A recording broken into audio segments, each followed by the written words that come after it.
The Splinterlands was going to war. Countless ships of countless varieties filled the southern port of Drake Nakar. Barks and battleships, drakars and dreadnoughts, galleons and gunboats, schooners and sloops, and numerous other classes of vessels. Beneath the clear sky and the blazing sun, all those sails, masts and hulls were a sight to behold. Reclornaman Adraneth didn't know a dinghy from a sailboat. At least, not before staggering across the flimsy wooden bridge. A gangplank, he'd later learned, and boarding the Jewel of Liberia, a massive, three-masted schooner with dark green sails and cannons along both its port and starboard sides.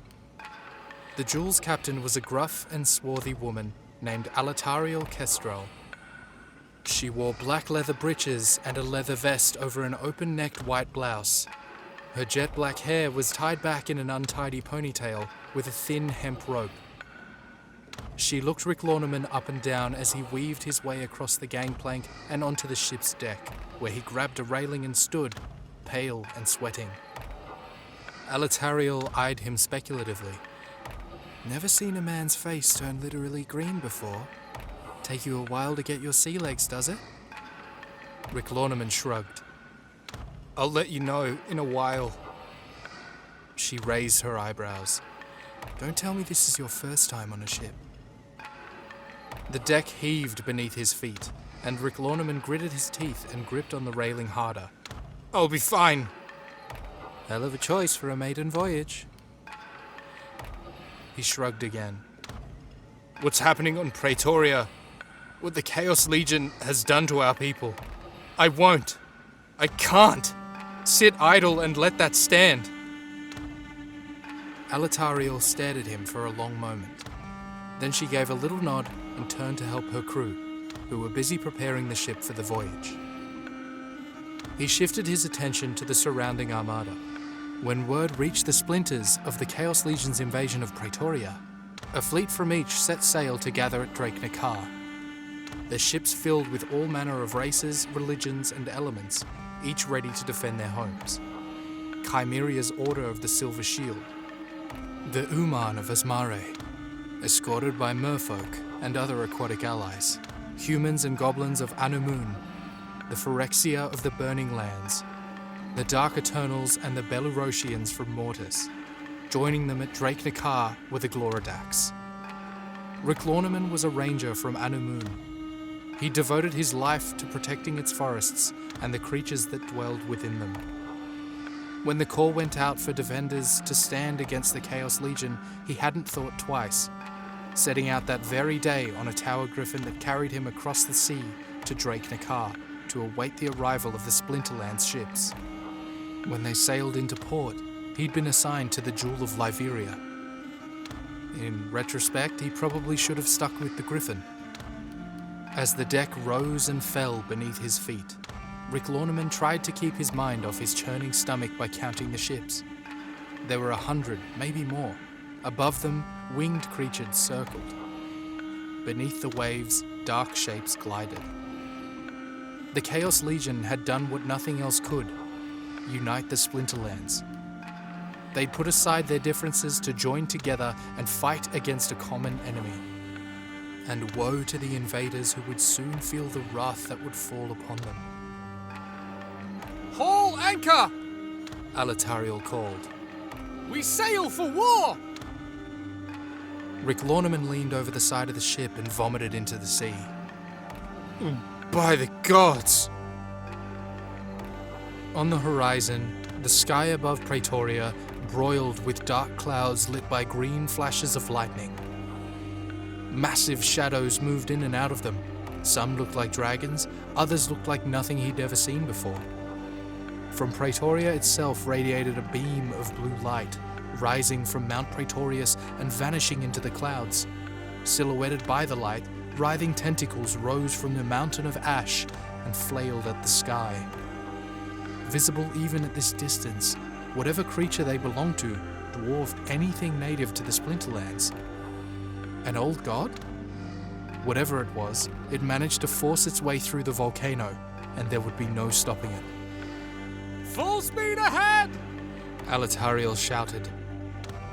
The sails slapped taut, the armada of the Splinterlands cut through the water. Rick Lorneman groaned. As it turned out, he never did get his sea legs.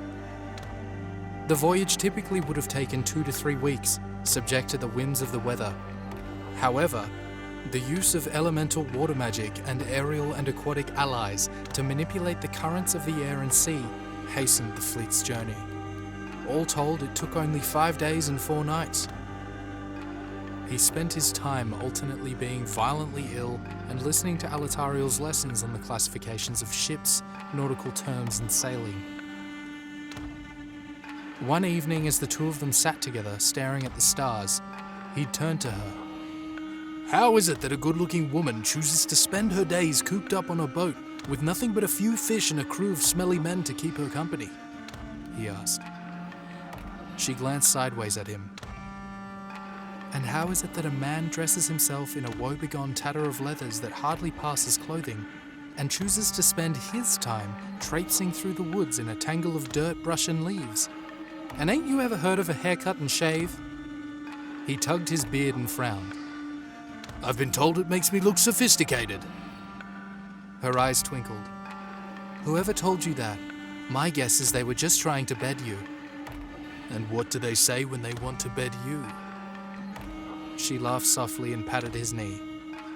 "Rick, if we live through this, I'll let you know." Then she dropped him a wink and disappeared into her quarters. Now, on the morning of the 5th day, with the sky boiling above and the wind whipping and the waves rising higher and higher, Rick Lorneman wasn't so sure she'd ever get the chance. Along the distant coast of Praetoria, the ships of the Chaos Legion raised their flags and sailed forth. Around them, the water churned with the wake of massive beasts swimming just below the surface. Eldritch creatures swooped through the skies above.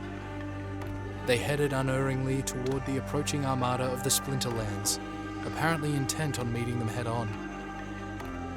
Rick Lorneman's heart pounded in his chest. Where had the Chaos Legion found the resources to launch so many ships in such little time? Gods.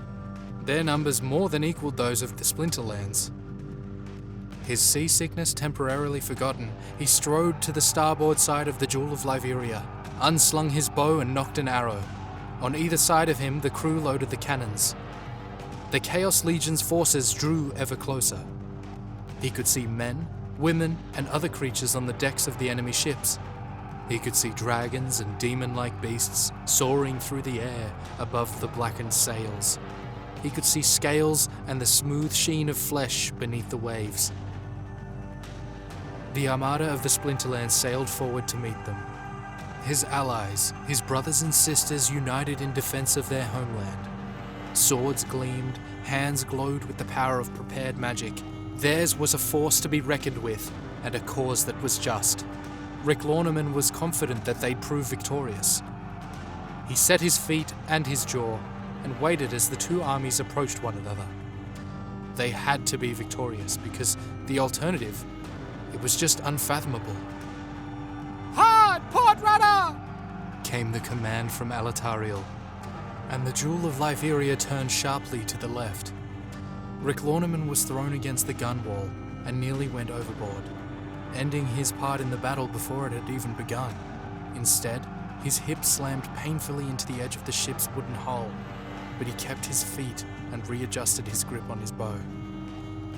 The Jewel turned until its broadside faced the approaching Chaos Legion ships, and its cannons roared and exhaled billows of smoke. Rick Lorneman raised his bow and fired arrow after arrow in rapid succession. Several winged beasts fell from the sky and splashed into the sea. The front rank of the Splinterlands armada opened fire with their cannons.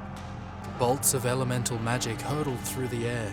A wall of flames rose before them as the Chaos Legion's forces were consumed in a blazing inferno. Rick Lorneman Adraneth lowered his bow and stared. Where once sailed the Chaos Legion rose a billowing wall of black and roiling smoke. Flotsam and jetsam bobbed in waves that ran red with the blood of the fallen. Silence but for the wind and the flapping of sails followed. Then a cheer rose from the decks of the Jewel and the surrounding ships. We've won. We did it. A splintering of wood, a thunderous crash, and the prow of a massive Chaos Legion warship split through the wreckage and the smoke, and then another ship emerged, and another, and another, more and more, so many more. An ear-splitting shriek and a flock of nightmarish beasts plummeted from the black clouds above. They streaked downward and slammed into the deck of the ship beside the Jewel, crushing its crew in their claws and tearing them to bloody shreds. Leviathan-like creatures erupted from the waters all around them, tearing into hulls, slamming onto decks, and pulling the ships down into the depths. Sailors leapt into the sea where they disappeared one by one, easy prey for the predators below.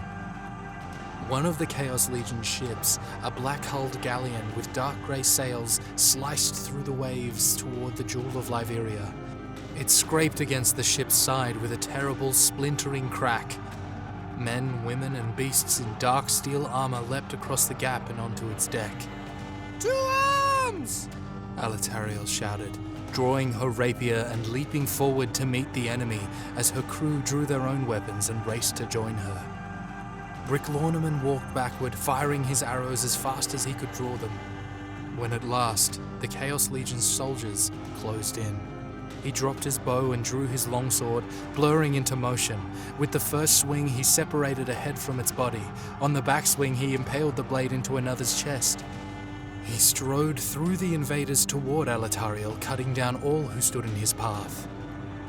The crew, who were able sailors but not as able at melee combat, did not fare as well, and by the time he reached the captain's side, the others had fallen. It was just the two of them fighting, back to back, as more and more of the Chaos Legion soldiers poured over the gunwale and onto the deck of the Jewel. Rick Lorneman parried a blow and dodged another.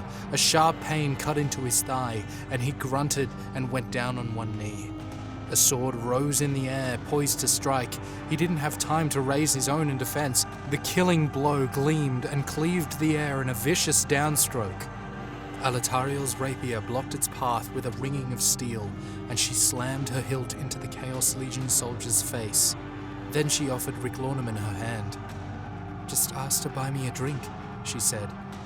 "If it's you, that's all it'll take." She yanked him to his feet, and the two fought on. They were a lethal flurry of steel, a whirlwind of death, and all around them the Chaos Legion fell, until the bodies piled around them, and they stood alone once more. "Rick, Alatariel inhaled, struggling to catch her breath. She didn't get to finish. Later, that is what would haunt him. He'd never know what she'd been about to say. A splash and a rubbery dark green tentacle wrapped itself around Alatariel's ankle. Her eyes widened in surprise. Rick Lorneman took a step forward, reaching for her. The tentacle yanked, and Alatariel's feet went out from under her. She fell, her head slamming into the deck with a horrible wet crack. Then she was yanked overboard, landing with a splash and vanishing beneath the waves. Rick Lorneman stared. Around him, the armada of the Splinterlands burned, the air filled with the cries and moans of the dying. Something massive and dark crashed onto the deck of the Jewel and spread leathery bat-like wings. Its blackened skin was wet and slippery with mucus. It had no mouth, but its eyes were black pits ringed by teeth. Tiny pink tongues waggled from their sockets. The Jewel of Liberia was dead in the water. Its crew and captain were dead as well. Rick Lorneman stood alone on the deck and faced the eldritch abomination as it spread its wings and roared. More tentacles slithered over the gunwale on both the port and starboard sides of the ship. Humanoid figures with the heads of octopi closed in around him. Rick Lorneman Adreneth raised his sword, tightened his grip on its hilt, and prepared to die. Something large and feathered, with the head and wings of an eagle and the stone body of a lion, dove from the sky. The Tower Griffin, his Tower Griffin, slammed into the eldritch abomination, talons tearing into flesh and shredding the creature's bat-like wings. Rick Lorneman sprinted toward the griffin as the octopus humanoids charged towards him. He reached it and leapt onto its back, clinging tightly to its neck as it spread its wings and soared into the sky. Below, the eldritch abomination flapped its shredded wings futilely, and the octopus humanoids glared up as he soared into the sky. Rick Lorneman patted the griffin, but he was too exhausted to speak. He glanced over his shoulder. Smoke bloomed from the armada of the Splinterlands as it slowly sank into the waves. The few remaining survivors wouldn't last long. Soon there would be nothing left. Even united, the Splinters had been no match for the sheer might of the Chaos Legion. What would happen next if the Splinters isolated themselves on their separate continents and turned their defenses inward? If united, they'd failed. How could they hope to win alone? Rick Lorneman wrapped his arms around the griffin. The wind whipped his hair back from his face. He closed his eyes tight, remembering Alatariel's crooked grin. He had to warn them. He had to warn them all. Chaos was here.